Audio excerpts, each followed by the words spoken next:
and they are. Okay, let's call this meeting to order of the Champaign County Board. It's Thursday, November 19th, 2009. It is 7:02. Would the clerk call the roll call, please? Knott. Here. Kurtz. Here. Langenheim. McGinty. Mosier. Nudo. Here. O'Connor. Here. Richards. Here. Rosales. Here. Sapp. Schrader. Here.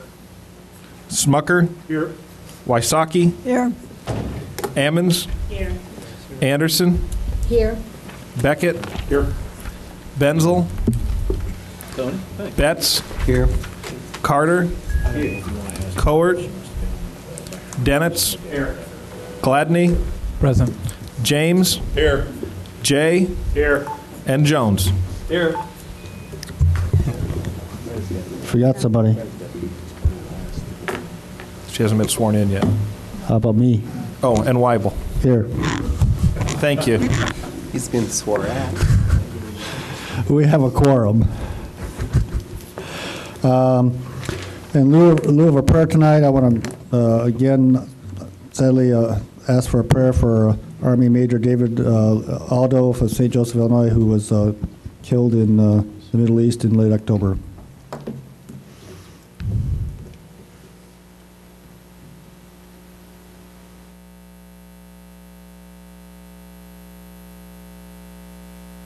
Pledge of Allegiance. Pledge of Allegiance to the flag of the United States of America and to the republic for which it stands, one nation, under God, indivisible, with liberty and justice for all. The clerk read the notes of the meeting, please. Notice is hereby given that a regular meeting of the County Board, Champaign County, Illinois, will convene on November 19, 2009, 7 o'clock p.m. in the Lyle Shields Meeting Room, Brookings Administrative Center, 1776 East Washington Street, Urbana, Illinois, in said county for the purpose of allowing and ordering payments of claims against the county, receiving and acting upon reports of committees, and such other matters as may be brought before said meeting, which said meeting shall continue in session from day to day until the completion of said business. Move adoption. Moved by Mr. Betts, second by Mr. Beckett. All in favor? Aye. All opposed? Motion carries. I want to point out that Mr. Cowart and Mr. McGinty indicated to me they would not be able to make this meeting. That's Ms. Cowart. Seek approval of the minutes of September 24th, 2009 and October 20th, 2009. Move adoption. Moved by Mr. Betts, second by Mr. James. Discussion. Seeing none, all in favor? Aye. All opposed? Motion carries. Seek approval of the agenda and the addenda. So moved. Second. Moved by Mr. Betts, second by Mr. Carter. Discussion. See none, all in favor? Aye. All opposed? Motion carries. The date and time of our next regular meeting is Thursday, December 17th, 2009 at 7 p.m., not November 19th as it shows in this version of the agenda. December 17th. Mr. Betts, item 8. Good evening, Mr. Chairman. I move adoption of Resolution 7170, appointing Diane Michaels as a County Board member in District 2 to fill the vacancy of Kevin Hunt's unexpired term, and I so move. Second. Second by Mr. James. Discussion. Seeing none, all in favor? Aye. All opposed? Motion carries. Mr. Sheldon, please.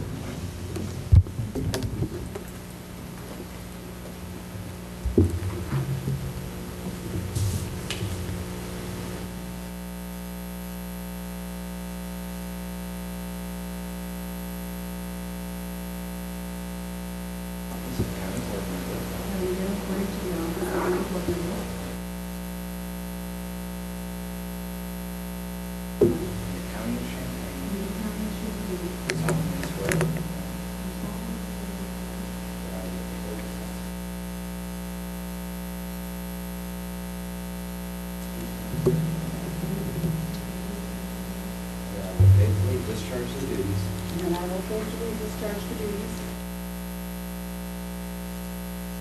to the best of my ability. Thank you.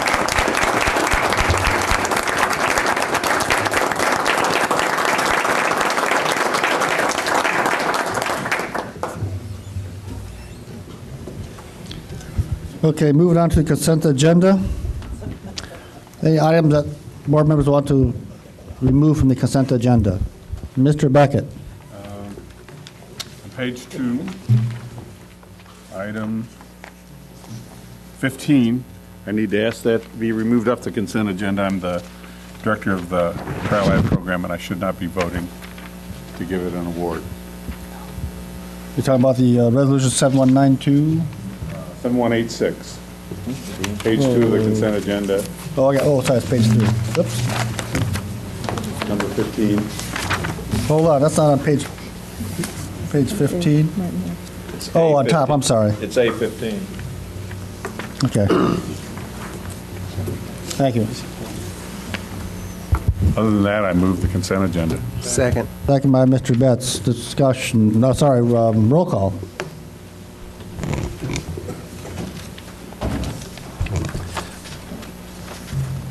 Who was the second on that, Mr. Chair? Mr. Betts. Thank you. Not Yes. Kurtz, Yes.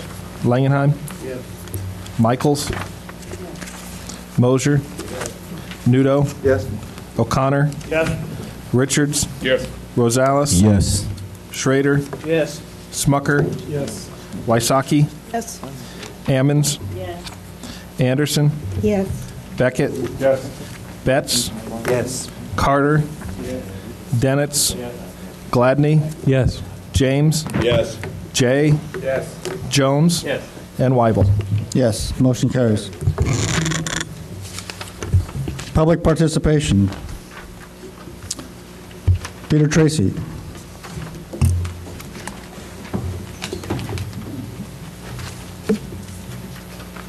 Good evening.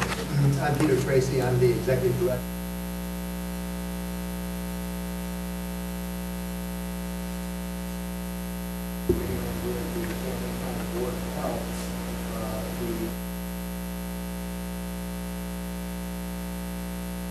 Also providing a little administrative support for the Board of Health.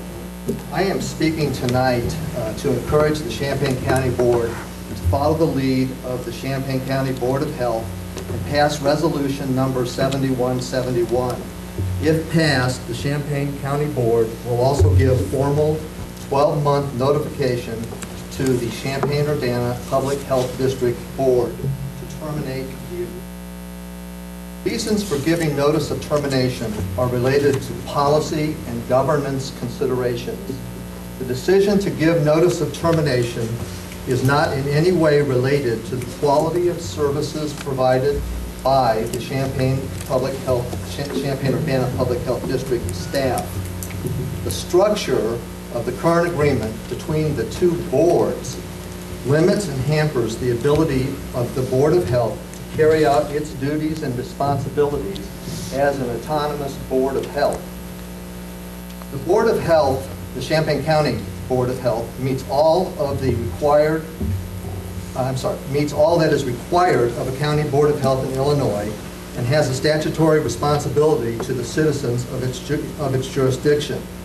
The Board of Health includes 2 physicians, a dentist, and other statutorily defined members, and is fully qualified to make informed decisions about the provision of public health services in Champaign County. In 2005, Dr. Kevin Barnett, a senior investigator from the Public Health Institute in San Francisco, California, came to Champaign County and reviewed the situation between the 2 boards. His report identified most of the problems which now require the Champaign County Board of Health to give notice of termination.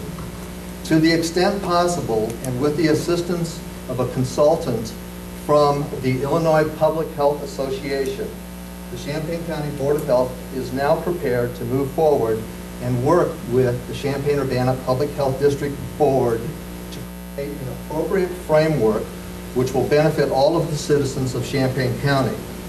But first, it is necessary to give formal notice of termination of the agreement. I urge you to approve giving this notice and supporting the Champaign County Board of Health. Thank you. Mr. Julian Rappaport.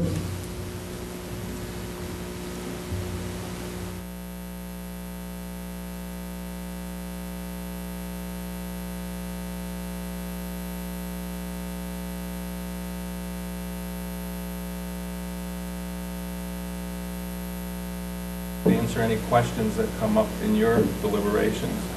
Just to reiterate where I think we're at, on October 27, 2009, the Champaign County to send written 12 months notice of termination of the agreement between the Champaign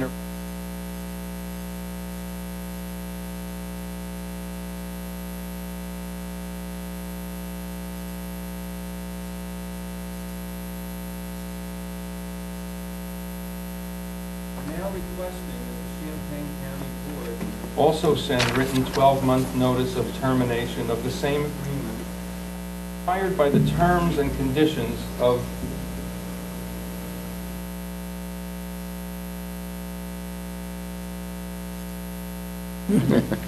as determined by the terms and conditions of the agreement.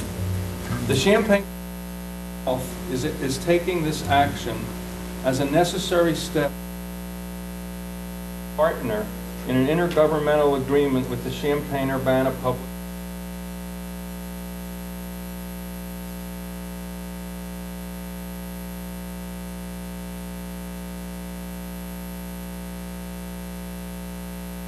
Also add that if we continue on the track that we're on, the agreement ends because we're being asked to spend.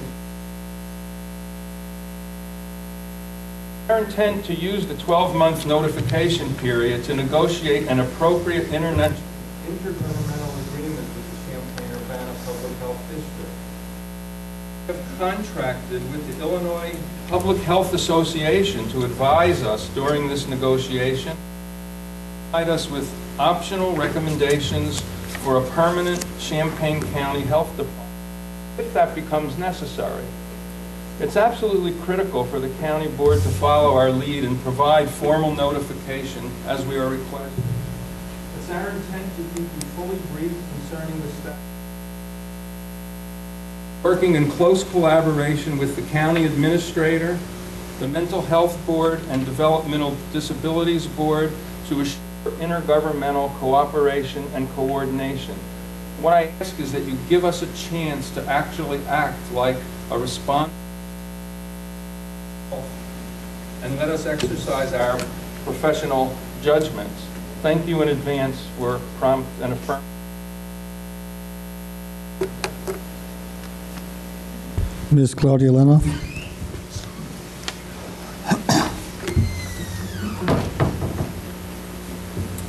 Good evening. My name is Claudia. I'm the Champaign County Healthcare Consumers, and I am here also to speak in support of the Board of Health's decision to give notice to terminate with the CUPHD and to urge the county board to also take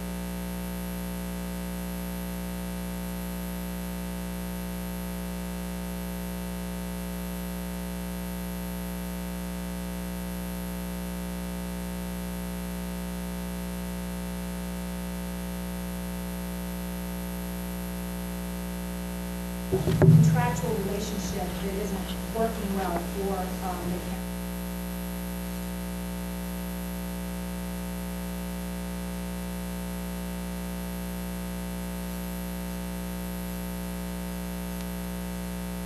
The county health department.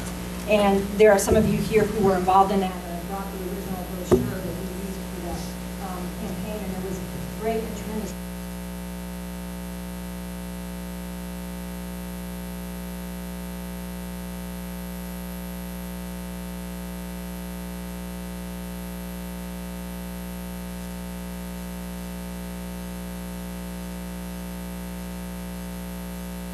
At that time, the CUPHD agreed to contractually provide services to the county without burdening the county.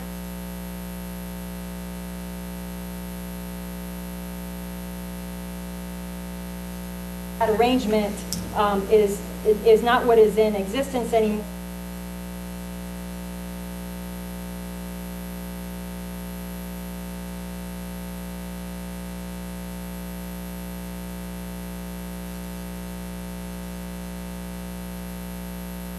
The CUPHD has a lot more resources. It is, and the County Board of Health simply cannot keep up with the higher expenses of CUPHD. And it seems that the CUP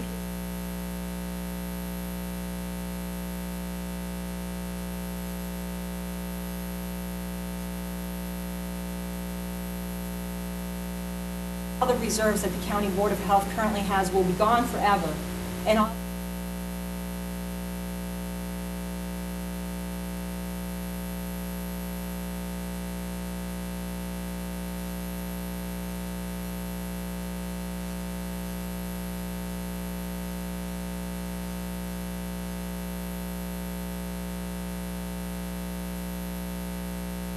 services and administrative costs. This contract is also problematic.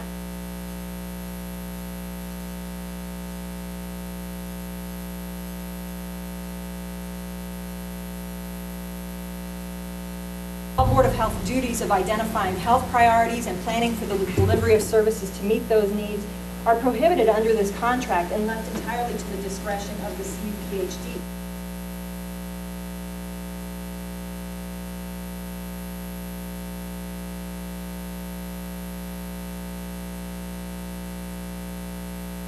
About how to best serve the needs of the county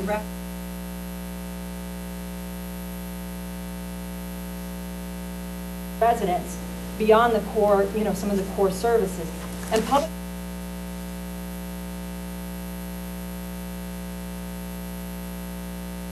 poverty and disease and transportation and distance barriers that prohibit individuals.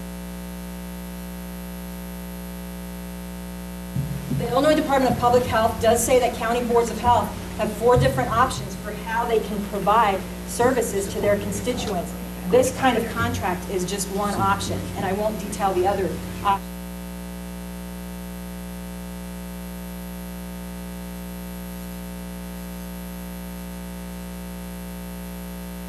Tax dollars in order to meet the growing public health needs of Champaign County.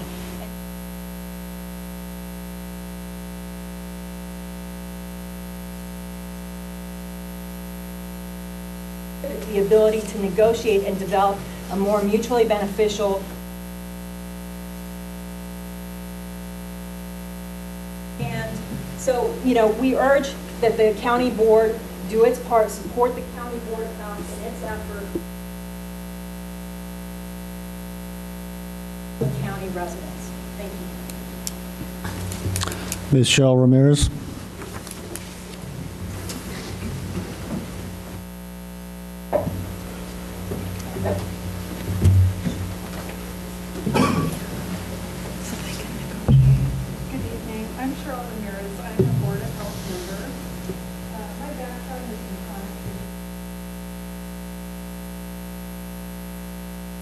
Peter, Claudia, and Julian have said. When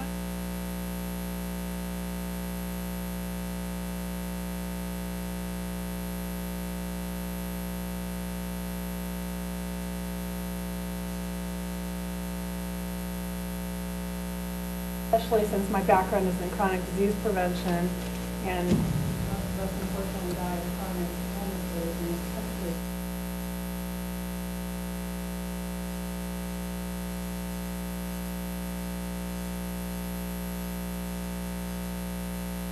so when I spent some time on the board, I found out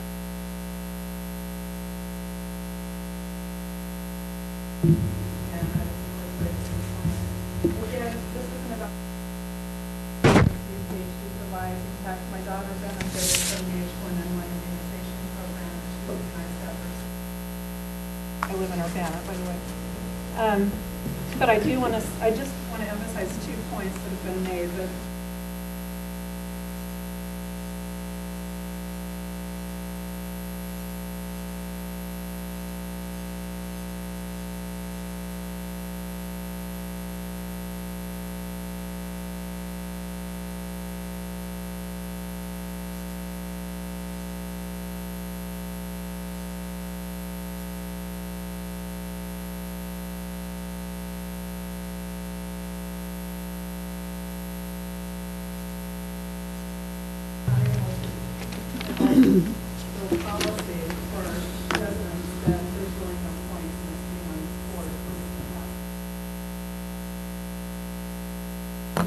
our fund balance is quickly deteriorating. We just absolutely do not.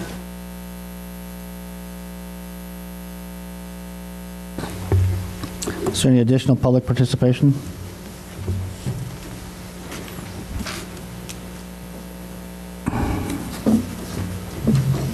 Hi, I'm Carol Elliott. I'm the chair of the Champaign County Public Health District Board. And I just want to read two paragraphs in the current agreement.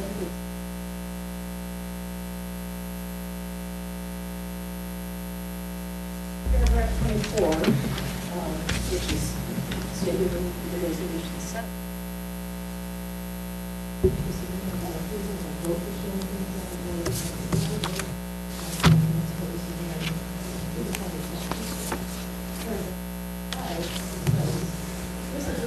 At any time, such terms as the parties may agree by the addition, deletion, or modification of any one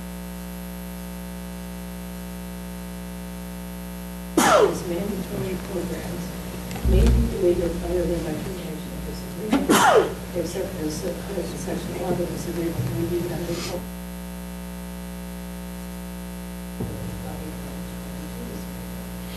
So I don't.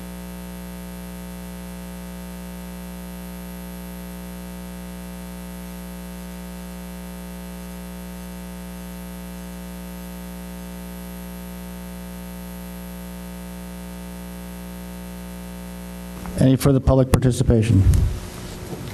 Okay, we'll close that.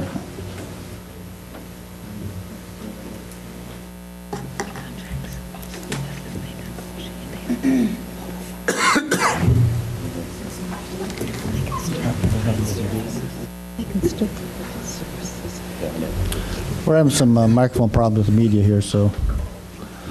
But we will continue here with announcements and communications from the county board. Mr. Betts. An announcement, we will not be having our regularly scheduled policy meeting in December. Thank you. Mr. Nudo. Yes, I just wanted to give an update about one of our co-members, Brendan McGinty. He's at Barnes Hospital in St. Louis, and on Tuesday he's scheduled to have second surgery. And he wanted everybody to say hi to everybody, and I think we all want to wish him well. Thank you. Ms. Wasaki. County board members found at their desk this evening a memo that was drafted by Cheryl Kennedy, who has been serving for the last 2 years as chair of the Champaign County Lincoln Bicentennial Commission. In that memo, she outlines to the membership, let me define the commission. The commission was originally made up of 5 members appointed by the city of Champaign, 5 from the city of Urbana, and 5 by the Champaign County Board. In this memo, Ms. Kennedy outlines the activities that have occurred this past year in regards to the Lincoln Bicentennial. A lot of them were inspired by the members of the Bicentennial Commission, and several members worked very hard to pull these activities together, and that meant, among other things, raising the money, doing the publicity, all of the necessities in order to make these activities successful. It is nearly December of 2009, and according to the resolution that created this commission, this committee will go out of business. In fact, it already has. The committee had their last meeting earlier this month, and their business has pretty well concluded.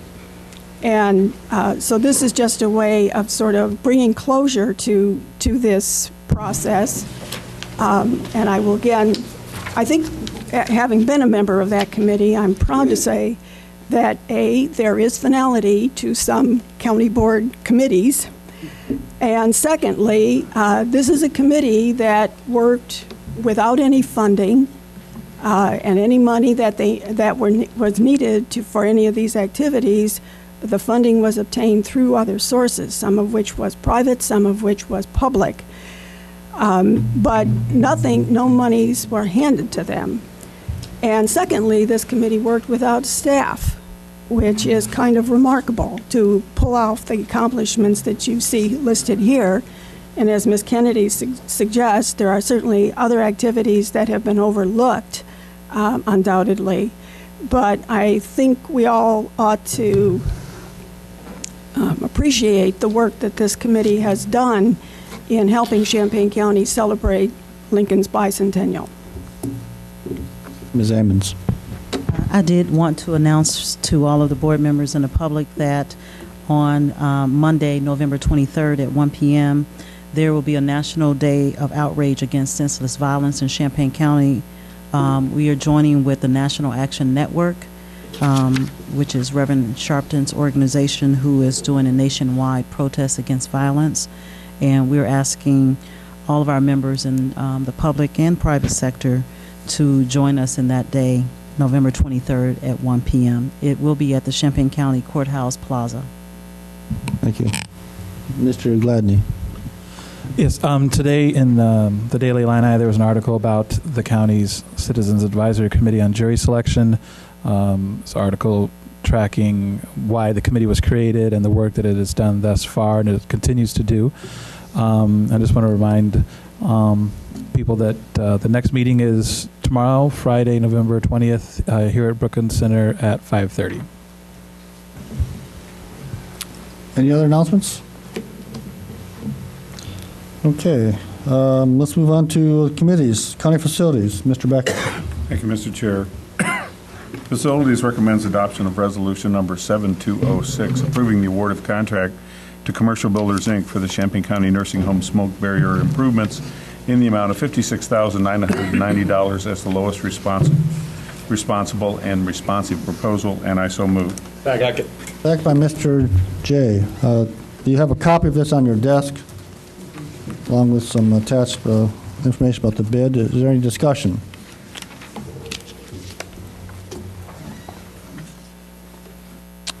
Seeing none, all in favor? Aye. All opposed? Motion carries. That's all for facilities. Thank you, Mr. Beckett. Policy, Personnel, and Appointments, Mr. Betts.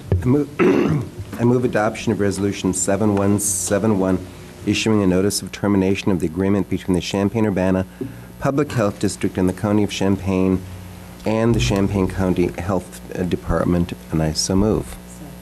Second by Ms. Ammons.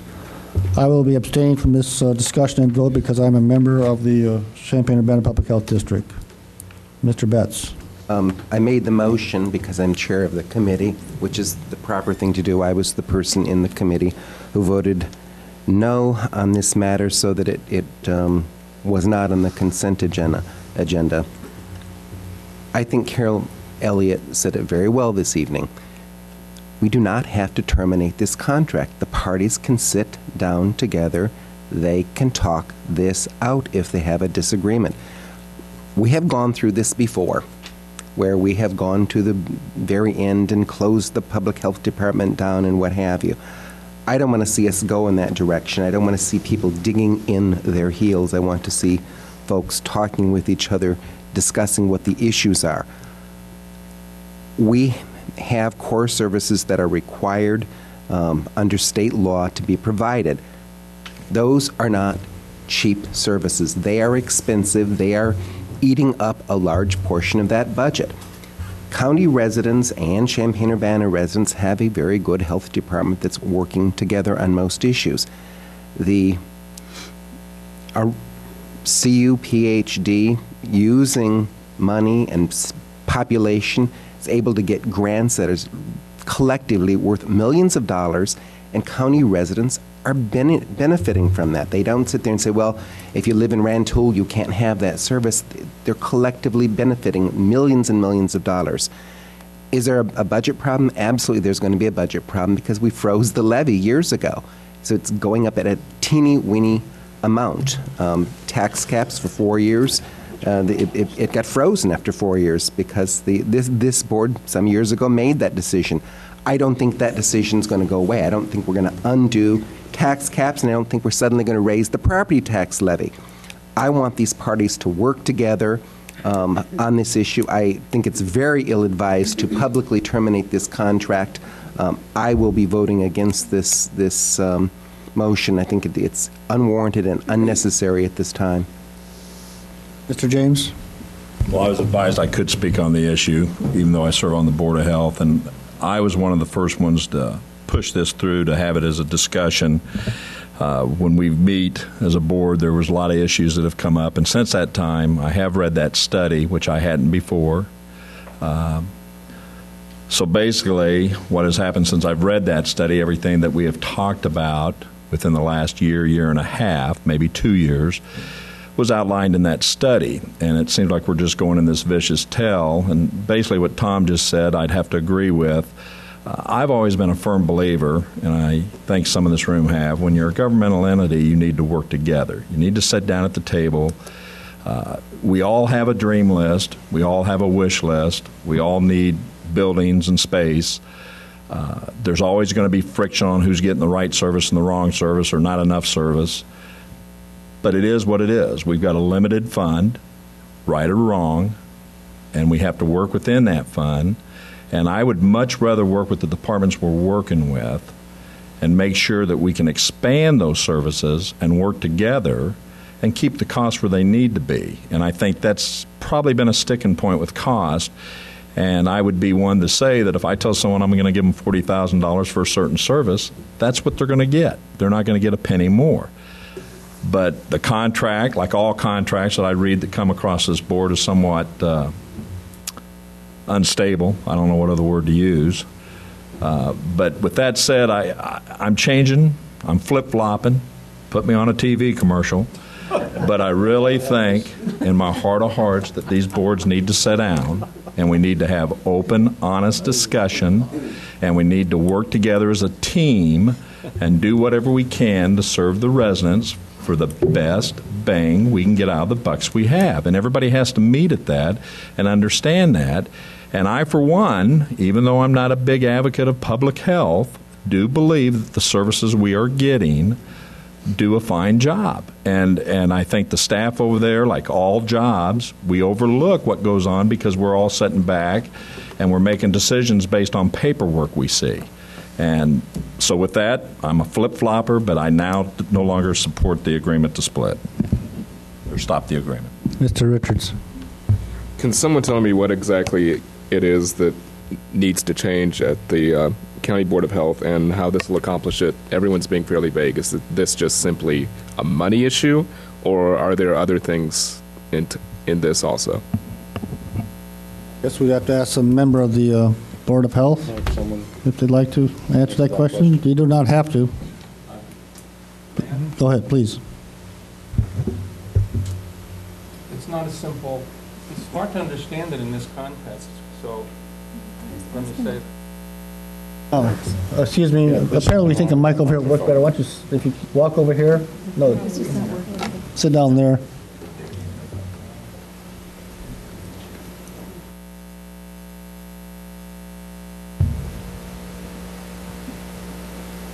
I'll do the best I can to explain a fairly complex circumstance in as short a way as possible. There's absolutely no doubt about it that the way things are set up because of the way the Board of Health was created and the fact that we have two boards of health is not an ideal arrangement. It is not impossible to figure out a way to move toward a single Board of Health for the county. That's something that's not impossible to do, and it would be ideal.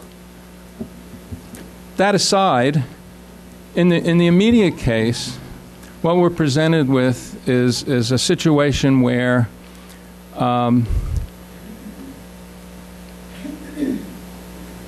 this year, well, you have to pay a little bit of attention, I guess, to the history of the Champaign of CUPHD. They've had 3 directors since I joined the board, which is I think I'm in my 4th year. I'm not positive about that. I can't remember. Since I joined, there have been 3 different directors. They were all very different. One was asked to resign. The second one, it's been in the paper. It was in the paper this last time that there was a report of our request. Now we have a new one. their policies change based on the individual personalities of their directors. Because you have, and I apologize, I don't intend to be insulting to anyone, but the fact is that their board does not operate as a public health policy board. There are 3 people who are elected for other reasons. They're politically elected. They're perfectly legitimate people. They're smart people. I'm sure they do the best they can, but they don't really pay. They don't have neither the time nor the background to attend to issues of public health. Consequently, the way that plays itself out is that they're completely deferent to whoever happens to be their public health director. It's not impossible to live that way, except what it means is that there's no serious consideration of public health policy. So now you have a county board of health which is appointed, as Cheryl Ramirez reviewed, I believe. It meets the actual specifications of state law because CUPHD is essentially a grandfathered-in arrangement. The County Board of Health consists of people with a professional expertise and, more importantly, the interest specifically in public health. We're all volunteers. We all have other professional lives, and we do it because we're interested in public health. So if we're in a situation where our co-equal board members, when we attempt to negotiate with them, they tell us, well, we don't set policy, and this has been said. Basically, what we do is we follow what our director tells us to do, what our staff tells us to do. So that's one problem. Second problem is in the current contract, we are deprived of any meaningful evaluation of that director. So basically, they don't have to respond to us in any way they don't want to respond to us, because it's a contractual arrangement, not a genuine intergovernmental arrangement. Now we get down to the funds. As I said, different directors, so the budget has been extremely unpredictable over time. This year, we were presented suddenly with a big increase in the cost of the core services. We were somewhat startled by it. We've now looked at it more closely. What we discover is a fair portion of those services, I think the number is $145,000, which is about 20-some% of our expenses there, is for indirect or administrative costs.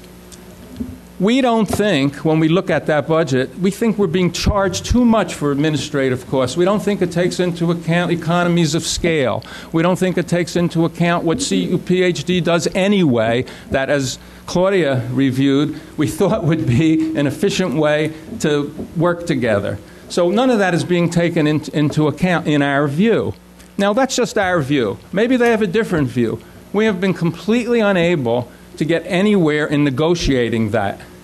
I mean, literally, there's been no serious willingness to engage with us in ongoing professional conversations, and believe me, we want to have them. So what we're saying is we're essentially powerless under the current arrangement.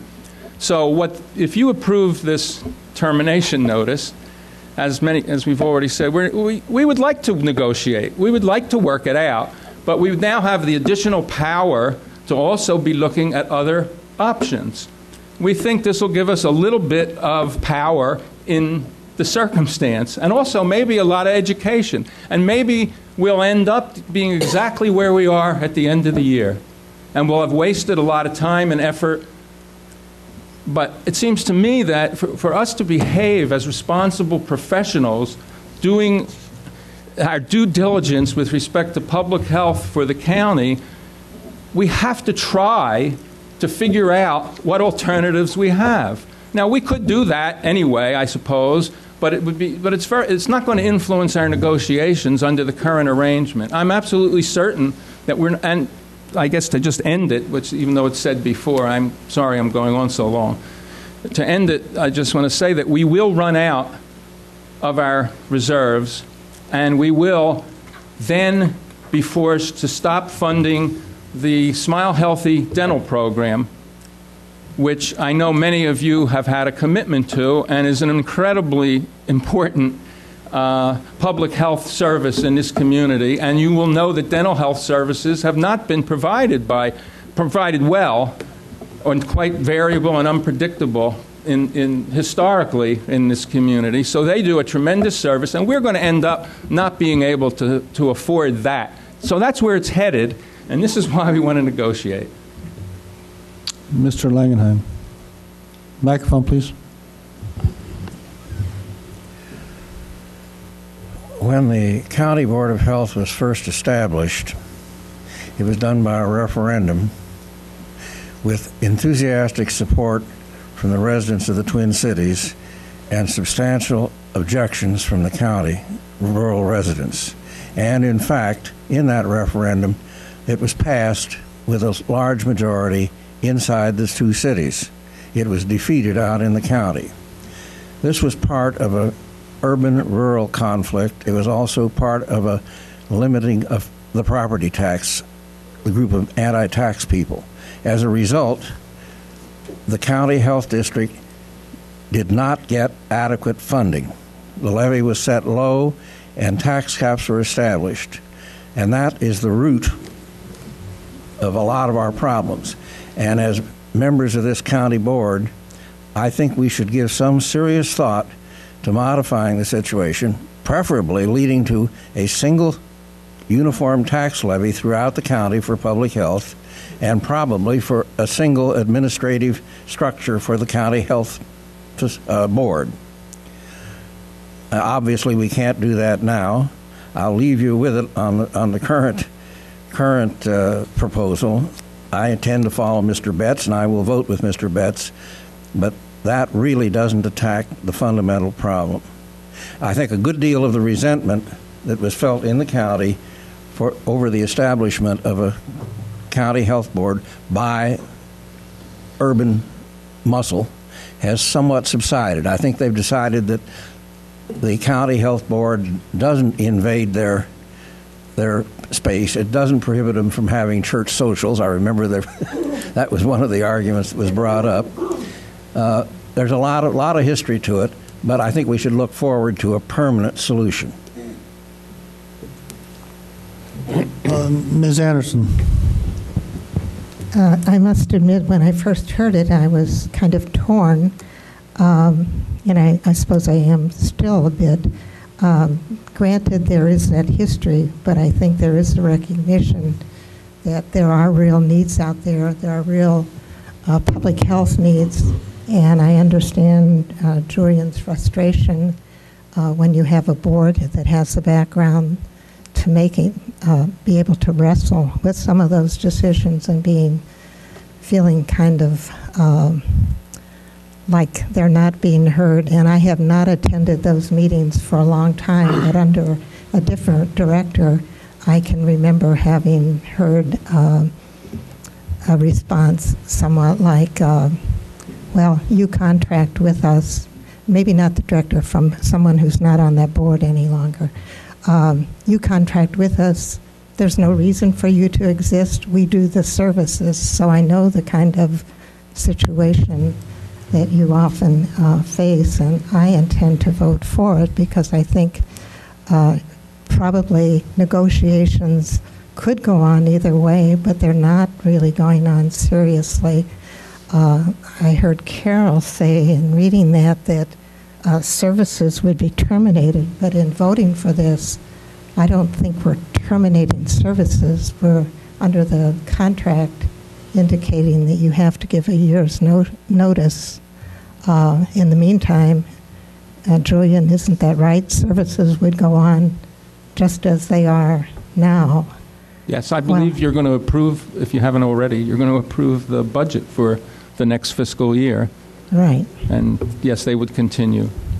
And I think that if we voted for it, then this would put a little more backbone behind seeing that negotiations would go on.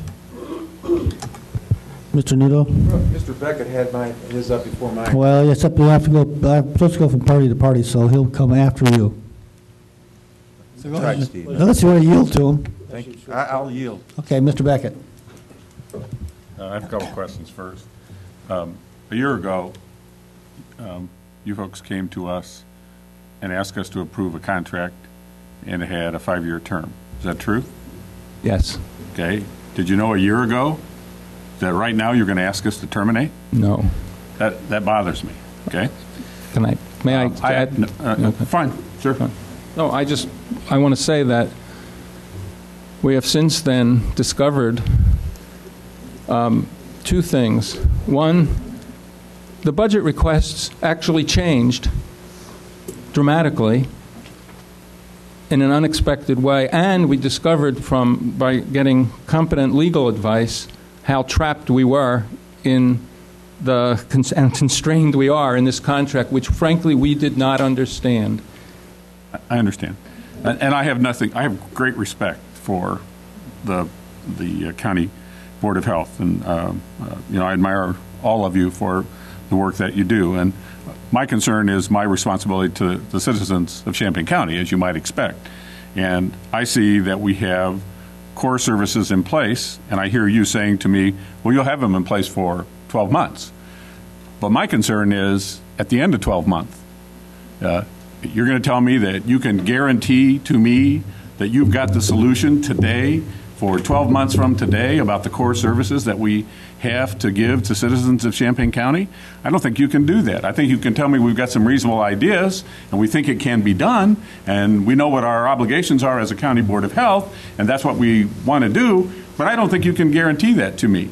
And it seems to me that termination, you don't need to terminate not to talk. That's the trouble that I have. And I guess the other question I have is this 12 months notice. Could the 12 months notice be given 6 months from now?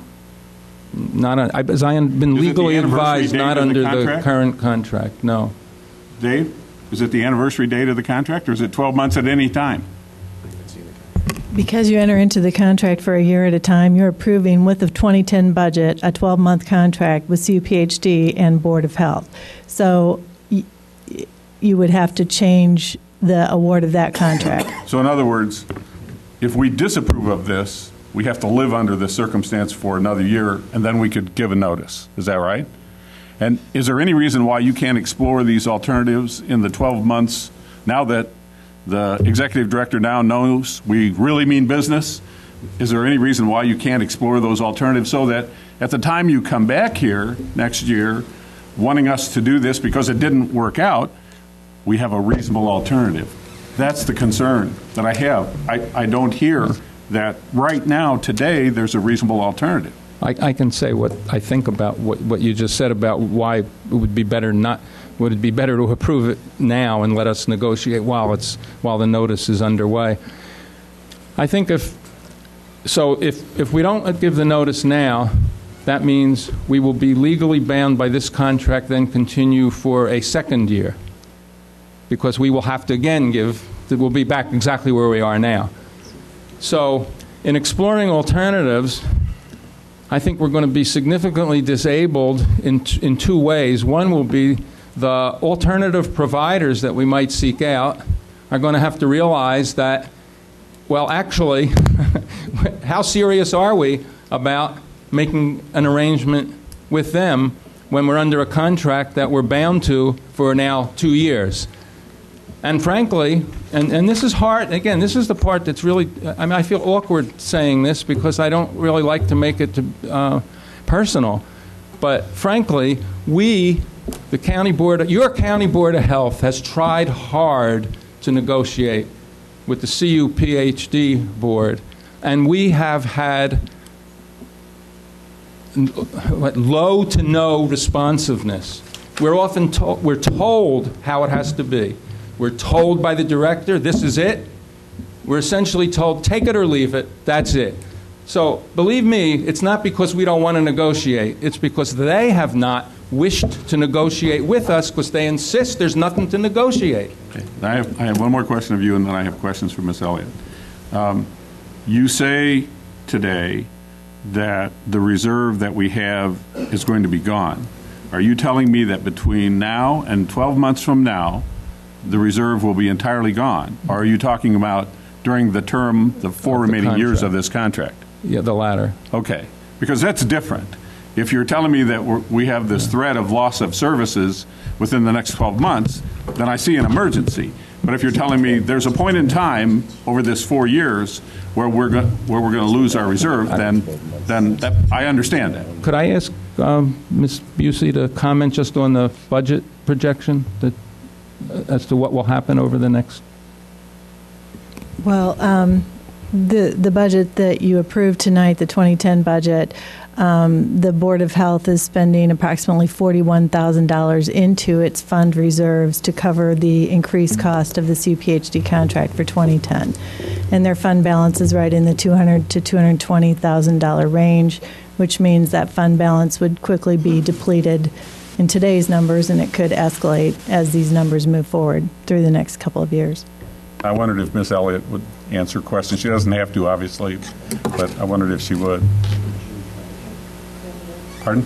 Julie Pride, maybe. Well, because she spoke in public participation, that's the only reason. I wasn't trying to put anybody else on the spot, if that's okay. I don't think a microphone's working once you switch.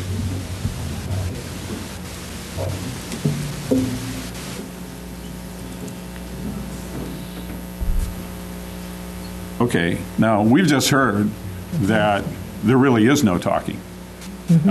Are you here to tell us that the County Board of Health and CUPHD cannot sit down at the table and talk and resolve in some way these differences of opinion about what's in the best interest of public health in Champaign County? I find it hard to believe that in fact is going on, and it's take it or leave it, as Julian says. Is that what's happening? No. No, that isn't what is happening. Well, what's your perspective? My perspective is that the most recent agreement was negotiated between Fred Grosser and Susan McGrath, I think with input from the boards, and at that time it was very smooth. I don't know why they say they don't understand the agreement now, because there was months spent on ironing out this agreement, and everyone agreed that it was a better agreement than the one before. With that said, and I've attended numerous Board of Health meetings, and what I see is the Board of Health is presented with all kinds of information, from the number of clients served, statistics on all the services that are provided. They get a monthly invoice that's consistent with the agreement.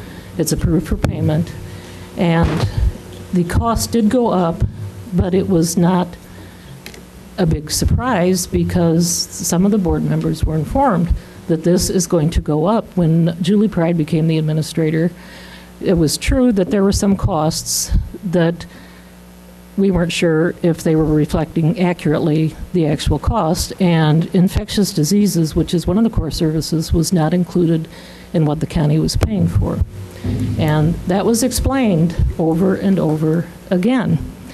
Yet the response is, well, we just got this, and we do nothing about it. And I think if you listen to the minutes of the meetings, you'll hear some of the board members say that they knew this was coming and were waiting for the other shoe to drop. Costs go up all the time. You know, it's, I think, from the beginning of a budget year to the end of a budget year, things could change. The agreement itself, again, I see nothing in there that says that you have to terminate to negotiate. What has happened, we've gone to meetings. We did have I think, a joint meeting, which was not very efficient. What it consists of, in my mind, is that information is provided. Julie Pride is there at the meetings. She's not given much chance to talk. In fact, she's not allowed to talk much until the president decides to call on her, and then he cuts her off. So the negotiations aren't, you know, there's a lot of tension there because we give information, and if they don't agree with it, then that's when they say that we're being unresponsive. Sounds like you guys need a mediator. That might be. And, you know, as far as setting policy, I think there are these basic differences in the boards. CUPHD has been around for over 75 years, so there are already policies in place. And if you look at information on what Board of Health members are supposed to be doing, I think we're falling right in that. And, you know, our qualifications are that we're experts in local government. The township supervisors see problems all the time of health care and public health matters in the county. But I think, you know, I don't think Julian's presenting an accurate picture of what's going on. Okay, that's all the questions I have. I yield back to Mr. Nudo. Mr. Nudo. I'd like Mr. Rappaport to take the stand again. Mr. Chair, could I ask Ms. Elliott a question though before she leaves? Do you mind, Mr. Nudo? Not at all. Okay. Is that thing working? That's not working. Some time ago, when I was board chair, we did a search for a public health director, and my recollection is that on that search committee was a member of the County Board of Health. Yes. When the decision was made to elevate Ms. Pride from interim status to full status, was there a member of the County Board of Health involved in that decision? No.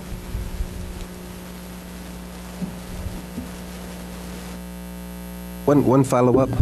What's the value of the services that CUPHD provided for the county residents last year with grants? The monetary value, I would have to defer to Andrea, who I think is in the back. She's the financial person. I would say, are you looking at just the contract itself? Tracking any other services provided for county residents?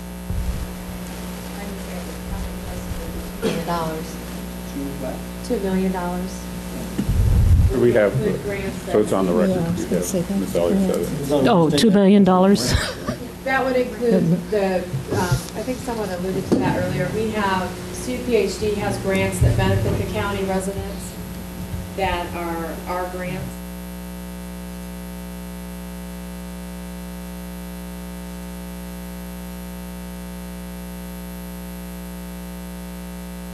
And that's been true even before we had the Board of Health. Okay, Mr. Nudo, do you have a question? Yeah, I would like Mr. Rappaport to answer. He's right here. the question. He's actually, we put him on this microphone. I'm moved. He's on the stand. He's on the stand. Oh, thank you. He's on the microphone here, so. Thank you. He looks like that. Just maybe two questions before I make a statement. Have you already begun a survey as to options? What we've done, we just did it at our last meeting, I think, and we're about to finalize the arrangement, is a contract with the Illinois Public Health Association with a consultant who was, he just retired. He was the administrator at, I believe, McLean County Public Health. He's a very knowledgeable guy, well respected throughout the state. We've made an arrangement with him to help us, which would be the first time we've got that kind of help. Is that on a fee-based situation? Yes. So there would be a... the second question I have is, and you have, from what you just said earlier, retained an attorney. Yes. My statement. When we were at policy, I sensed or felt a red flag when you made your original proposal toward negotiating. You made a couple of statements that raised a flag for me as far as what we call good faith bargaining. If you want to use paragraph 24, which says we're going to give 12 months notice, that to me is not good basis for bargaining. And then these two other areas, I sense that you're, actually looking for other options to do before you actually go into the negotiations. I don't feel that that's what I would like to see you do. Secondly, you are on a limited budget, and there are core things that have to be done because of our tax base. And so maybe the things that your board would like to see you do are it's just not feasible. And I think that paragraph 25 says you can amend, delete, in good faith without a 12-month notice. And frankly, my workings with contracts with my business, this would have said that you have to give 90, 120 days before the end of the term of the contract to abrogate it, to cease the contract.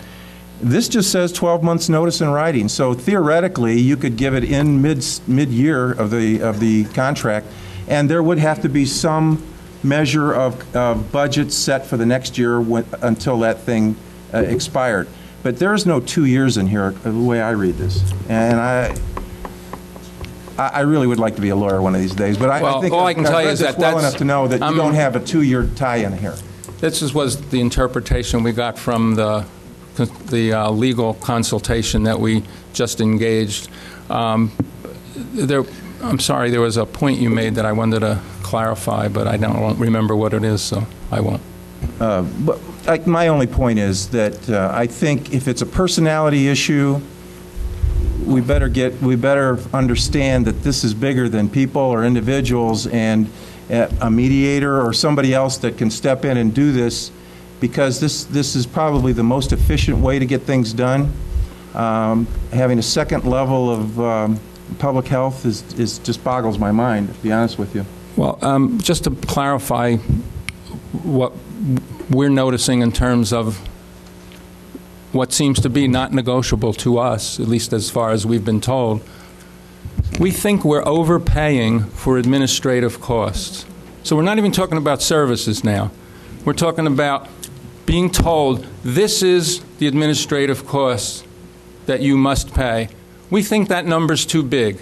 Well, in case you haven't noticed, we're in a recession/depression, and our very entity has done very similar things in extracting monies from other intergovernmental relationships. We have done this, haven't we? And so I can fully understand where they're trying to extract as much as they can based on what's happening in the real world here. We're not in this is something that's happening everywhere. So I understand what they're doing, but that's negotiations, my friend. That's something that you have to work with and say, I think the value is this much, and you think the value is this much. Maybe you don't have maybe the person on the other end's not listening, but there's other pressures we can put to bear on this before we have a 12-month termination. Mr. Knott? If you wouldn't mind, I wouldn't mind ask Julie Pride to come forward and explain maybe how she's estimated or calculated the indirect cost rate or overhead.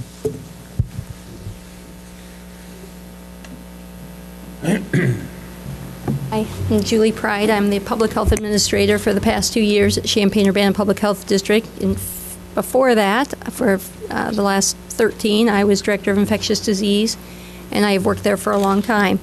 How the administrative cost thing came up, and we've already explained this in numerous meetings with our Director of Finance. Just because we call someone internally in our paperwork an intake specialist or an administrative assistant, that doesn't mean that they do what is considered, what one might consider administrative work, whatever that may be. Our intake specialists are people who are out in the field. We have to have categories of names of different people on the books. I don't exactly know why that is, but there have to be categories of employees. So when we may call somebody an intake specialist or an outreach or an administrative assistant or whatever, that does not in any way indicate what they do as far as they're not sitting in there. These may be people that are out in the field doing the support when we do clinics in the field. These may be people that are doing intake as the clients come in. They work at the desks in the various places. It's not. It makes it sound like it's just some type of overhead cost. One of the big issues that has to do with CUPHD is for years and years and years, CUPHD did not have a director of finance. We did not have. This is our first, as far as I know, in the history of public health, this is our first accountant that we've had running accounting. So it is a first for us. And when I took over, that is not my strong area. My strong area is bringing money in, not fiddling around with it once it's in there. And so we knew that we were going to have changes, and I tried to say this, and I did say it at meeting after meeting after meeting, that at some point we're going to know exactly what these services are costing. We have software that is like so crazy, we have to write in every little thing we do. We have to, it's like a little time clock all the time. You're having to type in what program you're working for. So we actually have a really good sense of not only what money we're bringing in, but what grant it's pulling out of, and we can see, you know, everybody where they're working. And I assure you, the county health, or the people of the county, are getting a tremendous amount of service. Ask the people in the county if they're getting a tremendous amount of service, and they are. And, you know, they alluded to the dental program. Yes, the public health district in the past, like many agencies, have had issues. And our dental was one of the worst, if you ask me. Right now, we have 2 full-time dental teams. We see about 4,000 people a year, and we're about this close to breaking even with Medicaid payments, which is an amazing turnaround.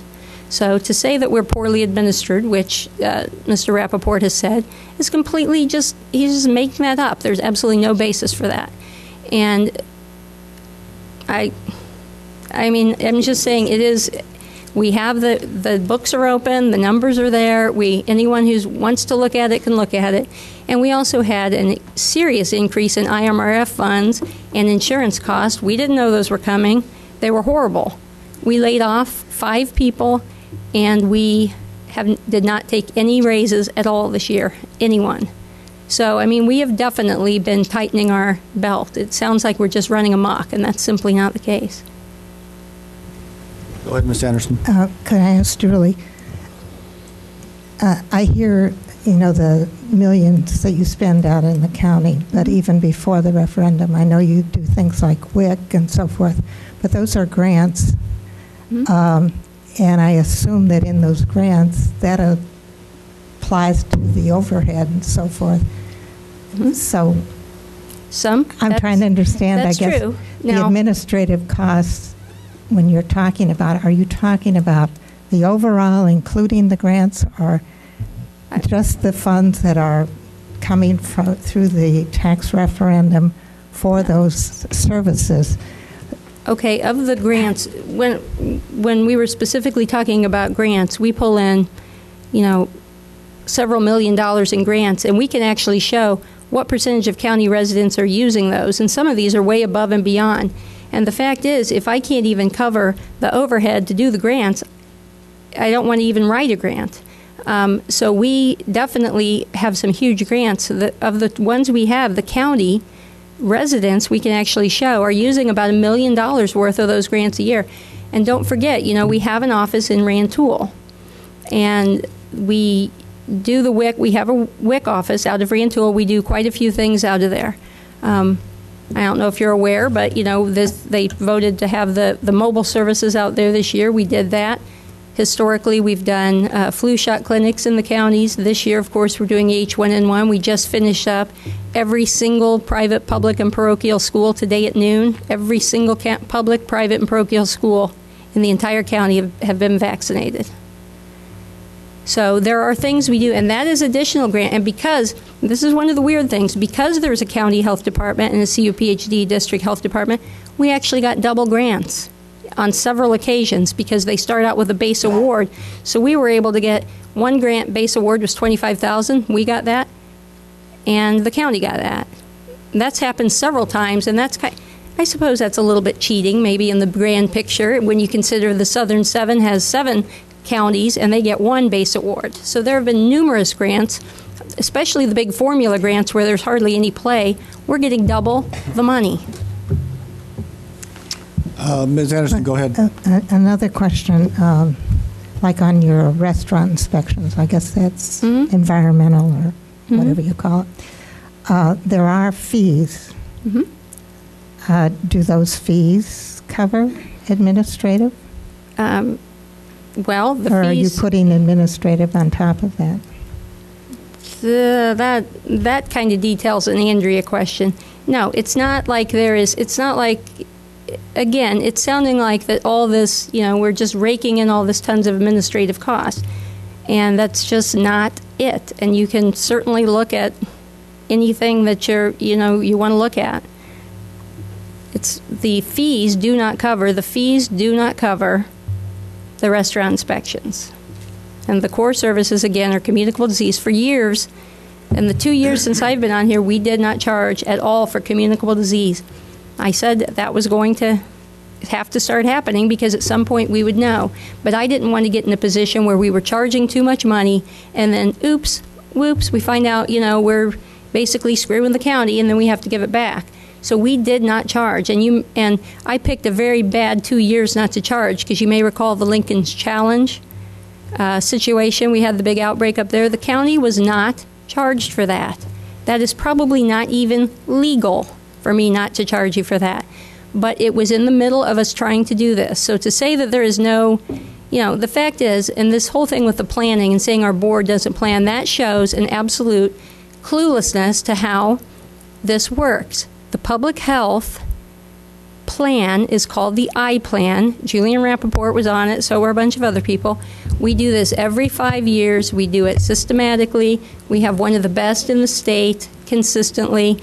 And that is how we determine what our services are. And we do not determine based on our board's whim what they are interested in this year or what they want to fund. That's not how it works at all. Never has. I've been there for 15 years. And we have rules, tons and tons and tons of rules from the state that we have to follow, and we do a great job. Mr. Knott. I guess my concern would be creating this second layer of administrative structure and staff needed if we broke apart from CUPHD. I think we're going to be shocked at how much that's going to cost. An executive director alone would be $75,000 to $80,000 at least, plus benefits.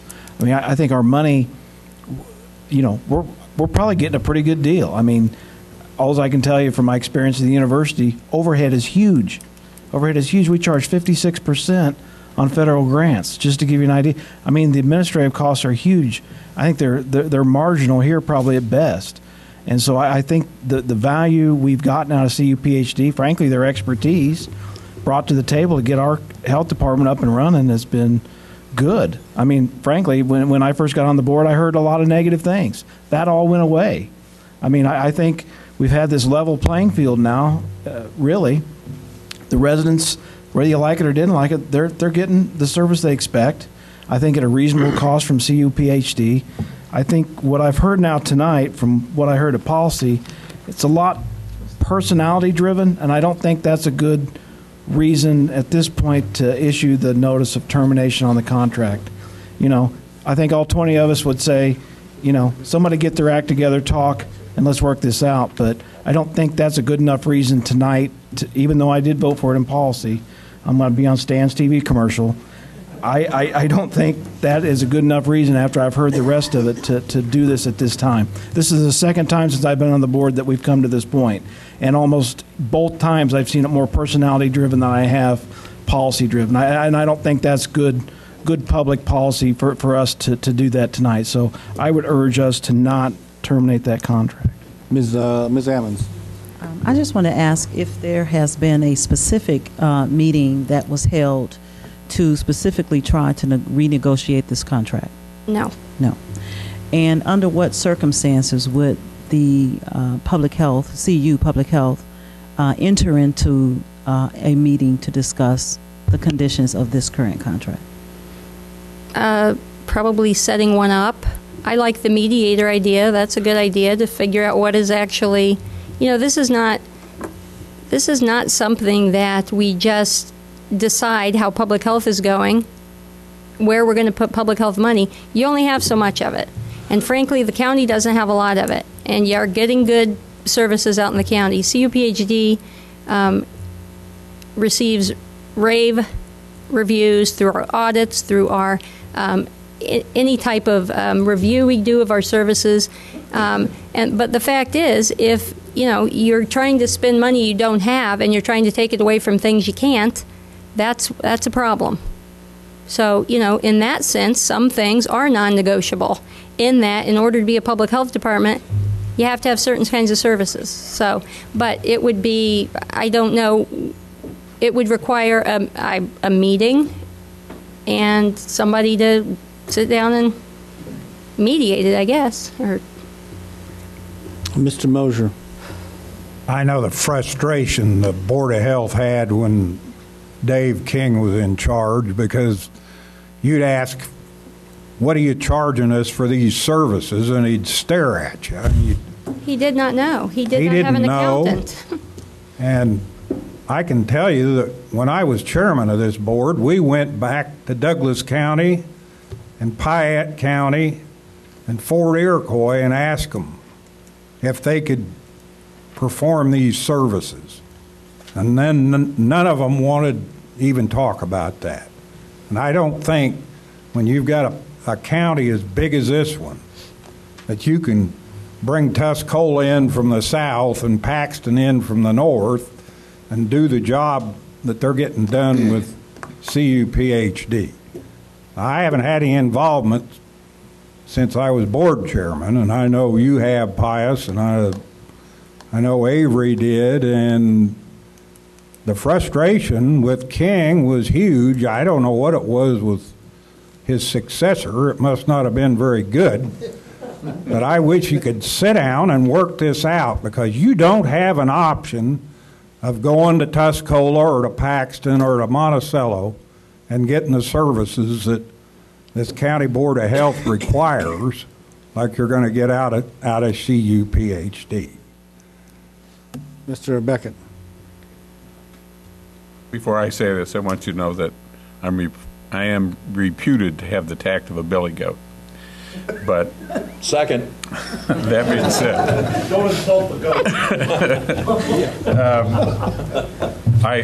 This has been very helpful to me tonight, because I think I have gathered a sense of some of the animosity, and I do see good faith on both sides of this dispute. But I really do urge you, both bodies, to try to find someone to mediate this dispute. The bottom line for me are the citizens that I represent.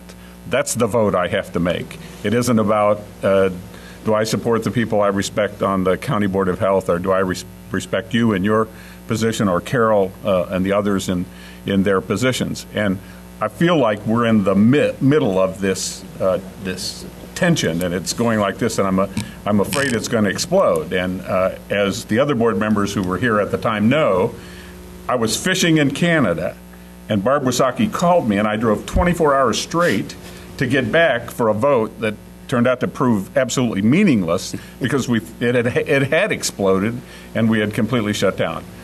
We don't need that. There's got to be a way for you folks to sit down and talk and solve this. And so I think my sense is you may be given the opportunity, and to some extent, and I hate to say this, but the County Board of Health thinks that if we don't vote yes, that somehow we disrespect them. That isn't it at all. I do respect them. I understand exactly where they're coming from. As Mr. Nudo said, this is happening all over the country, because governmental bodies are crashing and burning because they don't have enough money. We're all laying people off.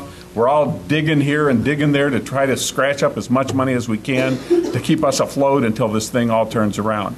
And, you know, we just want you folks, in good faith, without calling each other names, to solve this problem. What part was not tactful about that? Cluelessness. Ah, cluelessness. Let's go with Mr. James and Ms. Wysocki. Well, I concur with Steve, as I often do. But we're right on track, and I think, Julie, you'll have to admit, I think the main sticking point for everybody in this whole discussion has been the 4 core services and the amount we have to spend on them. And I think once we can get that clarified up, we'll be on the right track. And I think another big sticking point was, and in the last contract, that's where the focus was on the Board of Health having some input into the administration over there at the public health. And that was all written and agreed upon and went through, and in the contract some words were put in there. I am, after being on this board, and I hear Steve say it all the time, we should look for solutions, not creating more problems, and that's what I'm trying to do. And not only that, we contract with you all. Now, granted, it's nice if we can have that open-air discussion and all of us get along buddy-buddy and do what's right for the people we serve.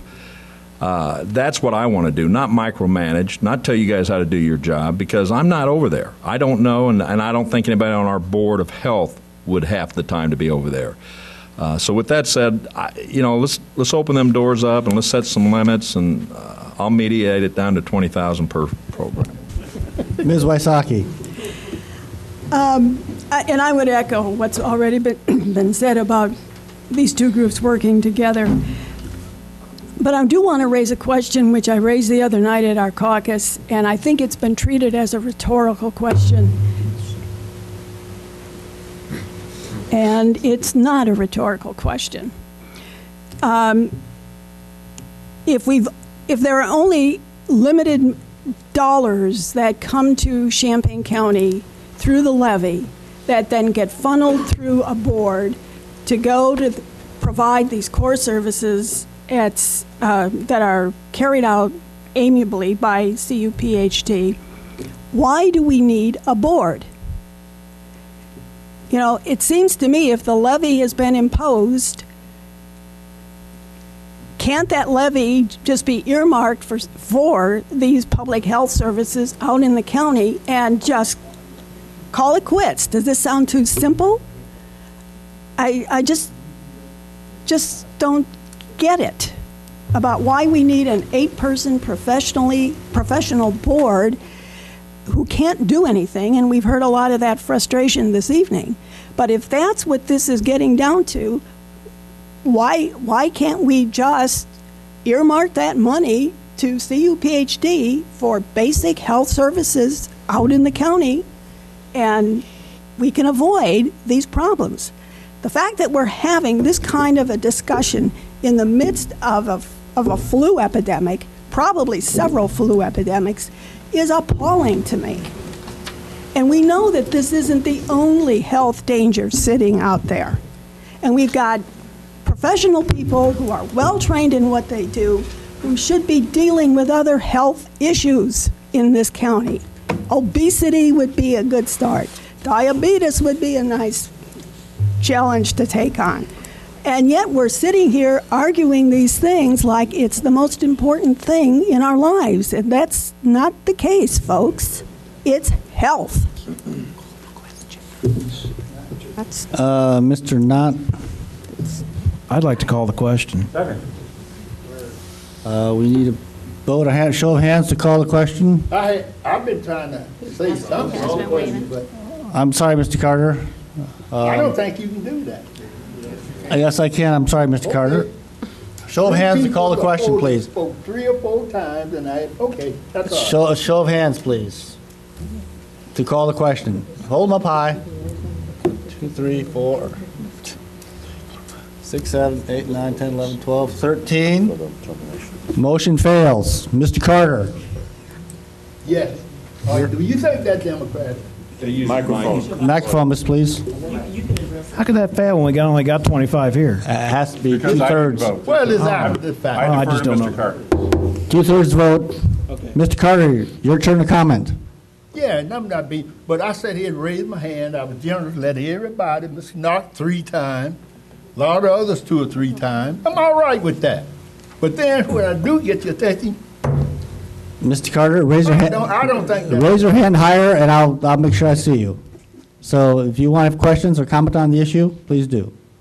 After this, okay, I'm gonna go ahead.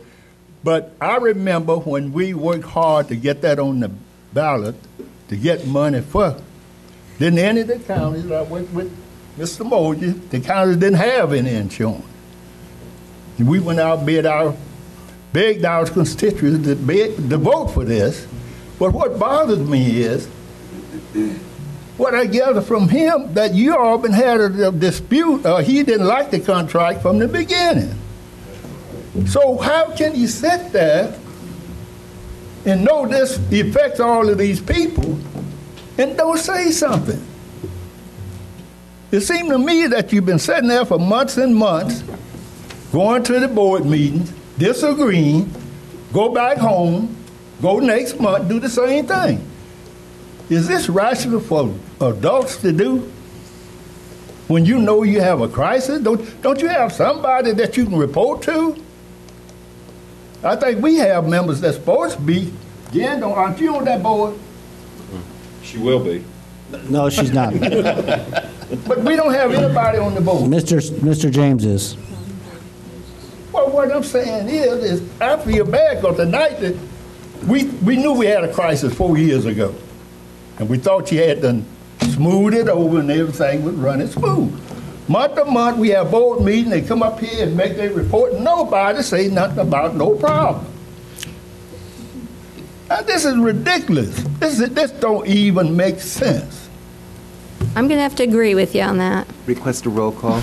Well, at least if you have a problem, you should tell somebody, just not sit there and let it boil over and hurt everybody else in the county. I just feel real sad about it. Thank you. Second roll call. Ms. Anderson. Well, I have some questions about the finances. I hear Barb, talking about why we really have this board at all if we're just going to do the core services. But then I also hear her ending up by saying we should be working on things like obesity and so forth. And it seems to me that's what I'm hearing from the Board of Health, their frustration that, yeah, you have to do the core services, and all the money that's there is not enough to do more than the core services. And yet then Al talks about we're in this economic climate and everybody's trying to get money, and when this is all over. But I think 10 years from now, if the country is flush with funds, we're still going to be in the same spot because under tax caps, they're still only going to have a certain amount of money to use. And so I guess I would like to ask Julian and maybe Julie too, does that Board of Health get the kind of financial information that they need to decide whether there is anything left over for more than the core services and working on some of the other kind of public health needs that they see? I know you get grants for certain things, but there's still probably other problems out there that are not being addressed. Exactly. And that's where the grant writing comes in, because it's the same thing with CU Public Health. We only have so much money coming in from taxes, albeit it's a lot more than the county has, but it's still only a certain amount, and obviously we have more population. But all the stuff that we do, the other stuff, the obesity prevention, the CATCH program, the programs we have in the schools, the programs we do, the wellness programs, for example, those are all coming from grant funds. We go out there and we look at grants, and obesity is a huge one. Trying to get kids more active, the CATCH program, all that stuff, and that we get that money through grants. And a lot of the grants, like we just said, the county residents are using about $1 million worth of those services from those grants. So I'm writing grants all the time, and my staff is writing grants all the time to benefit. It benefits the entire county. The fact is, I mean, the way it's said, it makes it sound like that all the money that comes in, our board just sits there and decides, we're going to put it to this. That is not how it works at all. Either it comes through fees or taxes or grants. I guess I'd like Julian to comment on that too, because I'm having a hard time separating out what the administrative cost should be. I guess I'm looking at it more, those tax monies that come directly to the Board of Health, and maybe I'm hearing you wrong, but it sounds to me like the administrative is going for the grants, and I would think the grants would have some built-in for administrative costs. Well, I'll give you one instance of the kind of difficulty we have. I fully appreciate all the desire that everyone has to negotiate. And I'll just give you one example of how it's been difficult. And it's pertinent to the kind of question you're asking. And, it has to do with how open the negotiations are and how we get information and what information we're provided. So in order for us to figure out questions like, well, where is this money called administration going? We made a request to look at how it's allocated, so we have to know who's getting paid what. And Deb Busey had to file a Freedom of Information request in order to get that information so we could look at it. And it was our first real glimpse at how that money is distributed across these categories and types of people. So what I'm saying is this may sound like we don't want to negotiate and they're totally open, but I'm telling you, this is like, we think dentistry is important, and this is like pulling teeth. With Freedom of Information Act. Ms. Anderson, do you have any more questions? Mr. Smucker. I just want to make just a quick comment, and I think that many people have spoken to this. I think Barb has, and Mr. Langenheim and Mr. Betts, Ms. Wasaki, that there is some sort of problem in the relationship, in the sort of the fundamental relationship between the boards and the way things are set up, and maybe it's the tax levy, and maybe that there's a board and there shouldn't be, and I'm not sure what it is. It's clear that the relationship that's going on right now isn't working that well, and that on the part of the Champaign-Urbana board, there's not, you can feel with the folks here that they're not really that interested in talking. They don't seem to have, they think they're doing all the right stuff, and that they don't really have much room to compromise, and that the Champaign board, is reasonably powerless here, and given that they've just signed a contract, and they're trying to get something done with no ability no way to sort of create a situation where negotiations will work. I think that I guess two things. One, I think Mr. Beckett's idea of a mediator is absolutely essential. I'm not sure if it's going to change things in the contract, but it's got to improve the relationship of the people between the two boards so that there is some sort of trust building going on.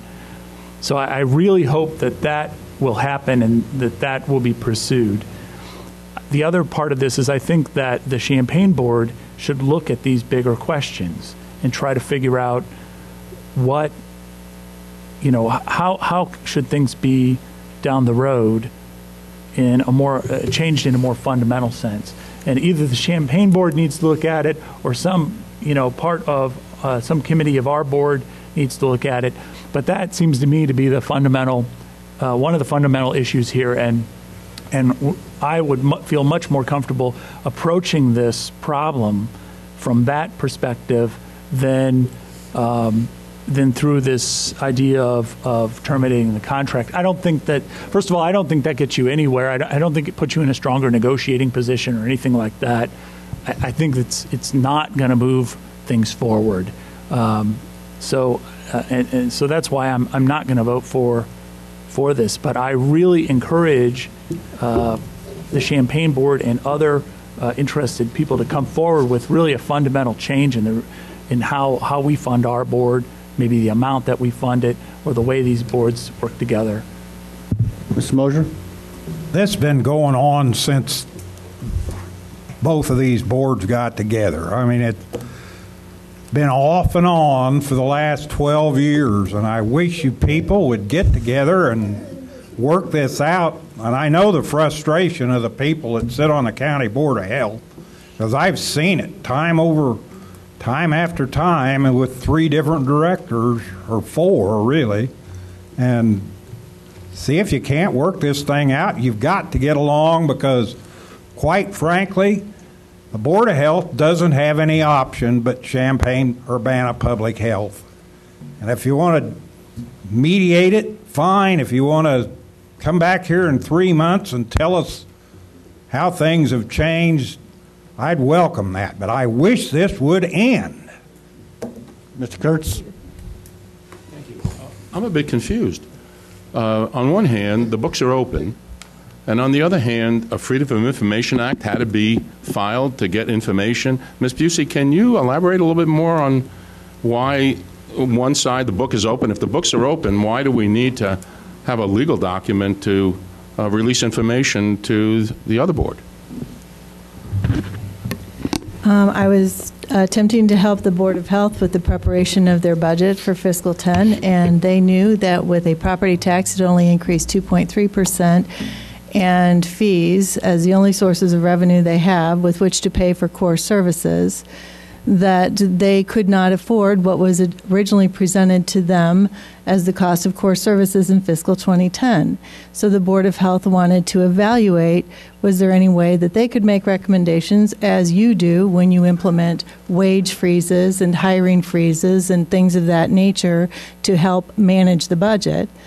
And to get that, we needed to have information about what the staff are paid at Champaign-Urbana Public Health District, and I could not get that information until I filed a Freedom of Information Act request. I was basically told that they didn't have time to provide it. Can I respond to that? If Mr. Kurtz wants a response. It's still a little confusing. It's still a little confusing to me, though, when you say the books are open. Why, and the Freedom of Information Act, why you didn't turn over that information? Well, she when said requested? because we were working on our own budget at the same time. This was about the 15th request we had had for various things, and I told Andrea, who's our Director of Finance, get our budget done. Do not work on the other, do not continue to send stuff. And I can tell you that there was no need for a Freedom of Information Act. I told her no. She sent it back, said no. She sent me a Freedom of Information Act. She had the stuff for me within an hour. So it's not like this was a true Freedom of Information request. It would have required basically asking me for the stuff, and that's about the extent of it. So you're saying they didn't ask you for the stuff, and when they did, you had it within an hour once they had a Freedom of Information. So I don't understand if they asked you first, why, if it only took an hour, why you Because I didn't think it needed to be done that quickly. We had already turned over. I cannot begin to tell. I have all the... Question. We've gone over all this a lot now. So that takes precedent. The question. We have a motion to call the question, Mr. Betts. I recognize that. Second by Mr. Beckett. Raise your hands if you want to call the question. 1, 2, 3, 4, 5, 6, 7, 8, 9, 10, 11, 12. We have a 2/3. We've had 2 calls for roll calls, or a third. Mr. Schrader's called, Mr. Beck, and I'll call it. Mr. Betts did. So we'll have a roll call, please.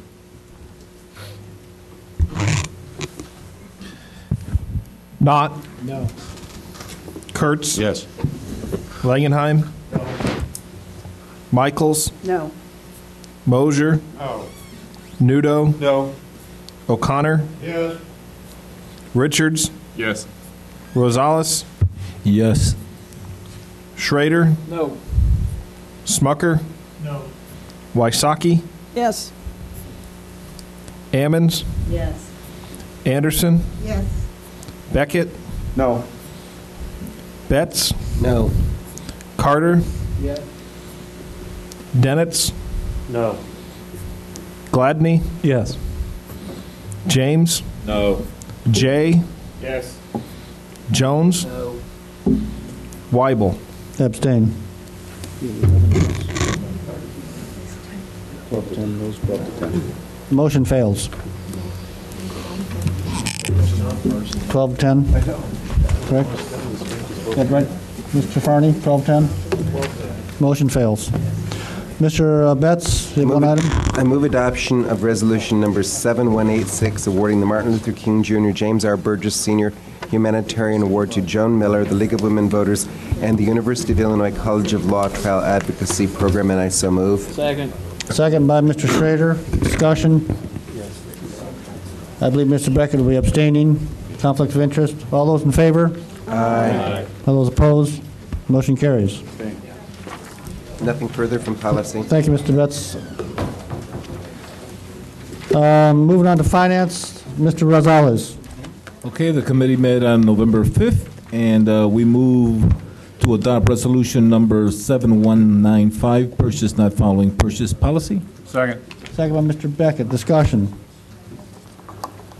All those in favor? Aye. Those opposed? Motion carries. We move to adopt resolution number 7196, payment of claims authorization. Second. Second by Mr. Betts. Discussion. All those in favor? Aye. Those opposed? Adoption of resolution number 7187, authorizing renewal of loan from general corporate fund to nursing home fund. Second. Second by Mr. Betts. Discussion. Seeing none, all in favor? Aye. All opposed? Aye. Motion carries. Adoption of resolution number 7188, approving the JANO Justice System, Inc. License Program Maintenance Agreement. Second. Second by Mr. Beckett. Discussion. Seeing none, all in favor? Aye. All opposed? Aye. Motion carries. And last but not least, adoption of resolution number 7207, approving contracts for professional services for the Champaign County Circuit Court. Second. Second by Mr. James. Discussion.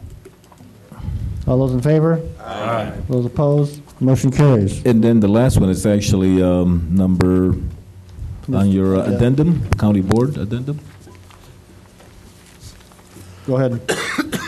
Adoption of resolution number 7208, emergency transfer of fund, budget transfer number 09000014. Second. Second by Mr. Betts. Discussion. You have to recite the amount. The amount is Thank you, Fund Mr. Department General Corporate Fund, Circuit Court Sheriffs, total amount of $3,100 to cover the cost of ID badges, printers for courthouse security. Second by Mr. Betts. Discussion. Ms. I Ammons. just wanted to find out why this is under an emergency transfer. Because they are attempting to get this done by the end of this fiscal year, which means they have to be able to issue the purchase order and get the stuff by November 30th. And this is to improve the security at the courthouse. And originally, the circuit court had issued the purchase order because they thought they could purchase it out of their budget, but the auditor would not allow that. The auditor required that it be paid out of the sheriff's budget. Sheriff doesn't have the money, so this moves the money from the circuit court budget to the sheriff's budget to make the purchase. Further discussion. All those in favor? No, sorry. Roll call.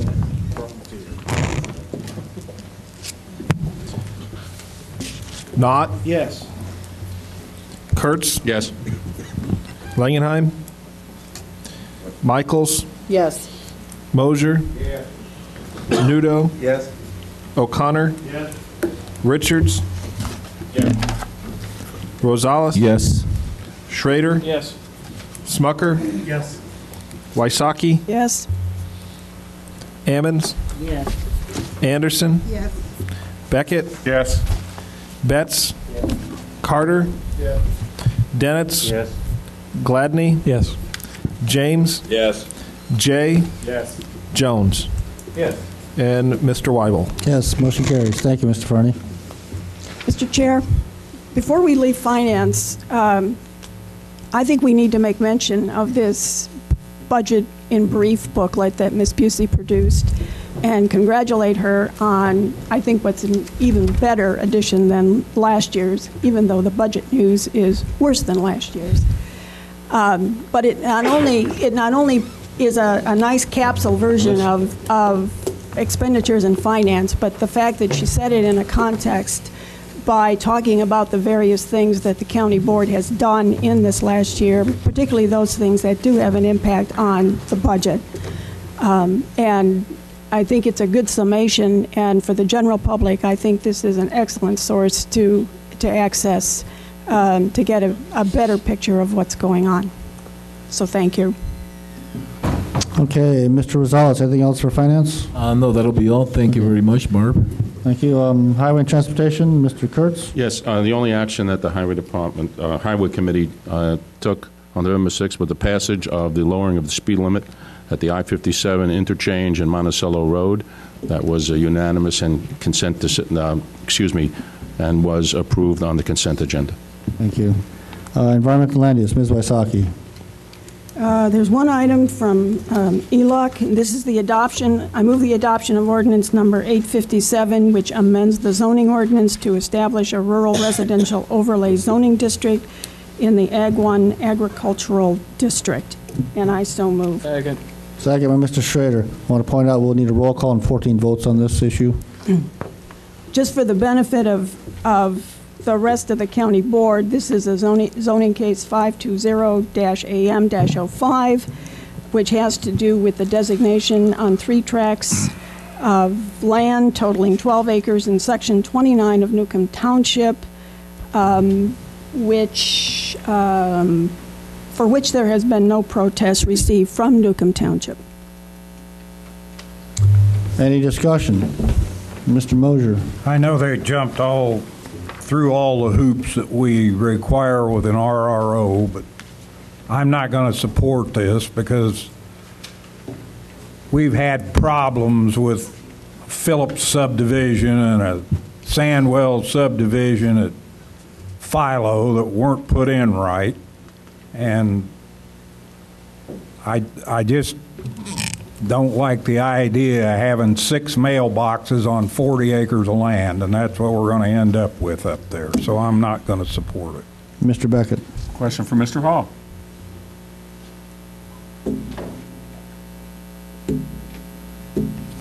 Come here. No, he can come right there.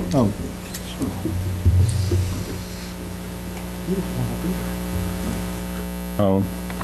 We set standards for this RRO type application, is that right? We have standards that the applicant has to meet? We have criteria that the board determined. We set the criteria. Mm-hmm. And if an applicant meets the criteria square on, what discretion do we have? Well, the criteria are not cut and dried. They're very general, and as far as I know, and we're getting into a legal area here, but as far as I know... I got a lawyer here. They meet our criteria? Do I have discretion?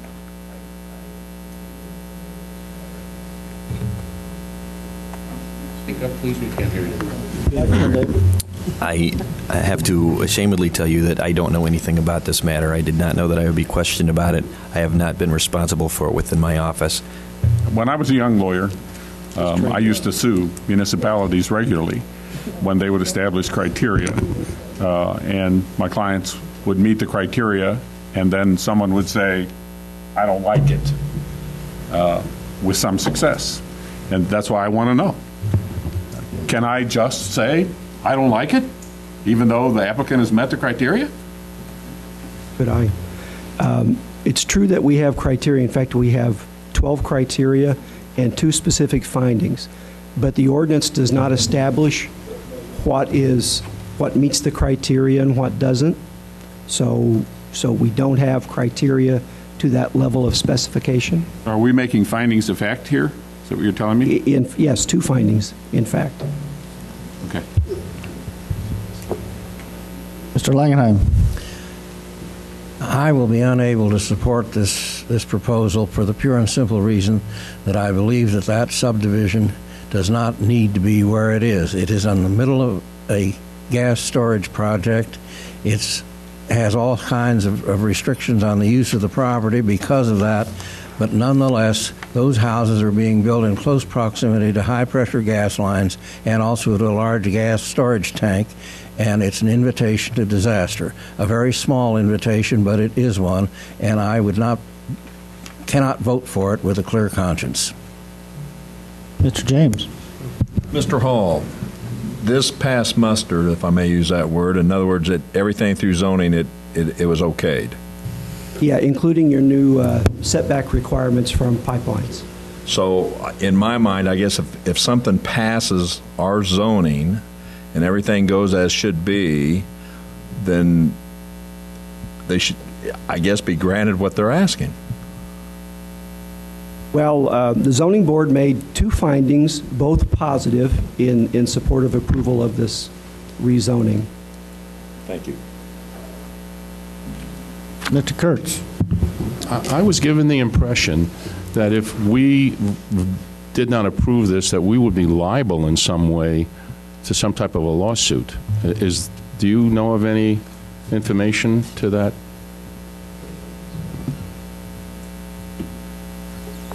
I really shouldn't comment on that, Mr. Kurtz. I'm not an attorney.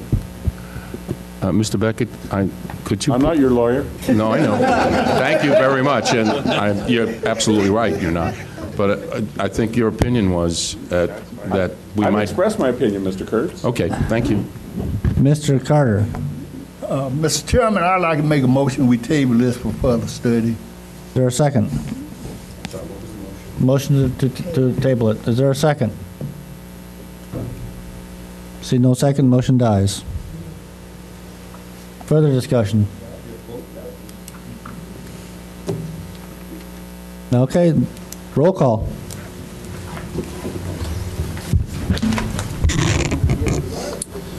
Not. No.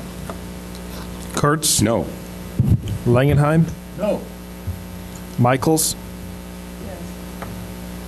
Mosier. Nudo. Yes. O'Connor. Yes. Richards. Yes. Rosales. Yes. Schrader. Yes. Smucker. No. Wysocki. Yes. Ammons. No. Anderson. No. Beckett. Yes. Betts. Yes. Carter. No. Dennitz. No. Gladney. James. Yes. Jay. No. Jones. Yes. Yes. Weibel. And Weibel. Yes, I have no idea what the results are. Fails. Let's get 14. Oh, yes, that's why I asked get 14, yeah. Yes. Motion 12-11. fails. What is the final count, Mr.? 12-11. 12 yes? 12 yes, 11. Okay, we need 14 votes, so, because it's a map amendment. Okay, Ms. Wysocki, anything else? There is no other business, but I do want to remind the county board that on Monday, November 30th, there will be a study session regarding Stage 4 of the LRMP, and that will be followed by an ELUC meeting. This will be the November meeting, which we have postponed out of deference to the agriculturalists in the group who need to be out in the fields, which they have not been this week, but so goes planning. What time, Barbara? Study session starts at 6, followed by the meeting. And Ms. Wysocki, you still plan to have the December meeting too also? Or is that? We probably do not need a December meeting. Okay, so it's on. We will need a pre-board meeting in order to approve the recreation and entertainment licenses, which are up Okay. for renewal. So most likely the December ELEC meeting will be moved, so it's right before the county board meeting.